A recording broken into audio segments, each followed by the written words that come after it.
ونروح بعد كده للمركز العاشر لأقوى فيلم تايلاندي في القائمة، باد جينيوس. ده الفيلم الوحيد اللي عملت له ملخص كامل في القناة من كتر ما الفيلم قوي ورهيب، وفي ناس كتير وأنا منهم شايفين الفيلم ده أقوى أو من أقوى الأفلام الآسيوية، وفعلا الفيلم موجود ضمن أقوى 10 أفلام، بس أنا توقعت بأنه هيبقى في مركز متقدم عن ده.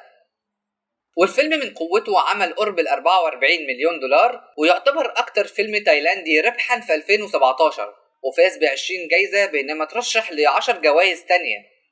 والفيلم واقعي جدا، وجزء كبير منه بيلمسنا كلنا بسبب ان ابطاله طلاب مدرسة، بس واحدة منهم اللي هي لين عبقرية بكل ما تحمل الكلمة من معنى، فهتتنقل لمدرسة جديدة هتقدر عبقريتها، بس بسبب انها كانت بتغشش الطلاب قصاد فلوس راحت المنحة الدراسية البنك اللي كان بينافسها عليها، وعلشان هي مصاحبة 2 فاسدين هتعمل خطة عبقرية بحيث انها تكسب الملايين من تغشيش اعقد اختبار قبول للجامعات الامريكية في العالم، وهتخلي البنك العبقري يبقى شريك معاها في المهمة دي بعد ما هتستغل فارق التوقيت ما بين استراليا مكان الاختبار وتايلاند.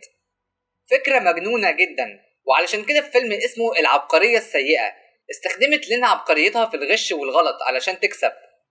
فهتشوف بقى فكرة التغشيش هتبدأ ازاي وهتشتهر ازاي في المدرسة ويبقى ليها تابعين كتير، وازاي هتنكشف وازاي هيدخلوا امتحان ستيك وايه اللي هيحصل فيه. فعلا فيلم عبقري ومن اعظم الافلام الاسيوية بدون مبالغة. ده النظام اللي عاملينه في مهمة اختبار ستيك يتدرس والله. والعظمة اكتر بان اغلب اللي شاركوا في الفيلم وجوه جديدة وغير معروفة، ومع ذلك بقى اقوى فيلم في تاريخ تايلاند.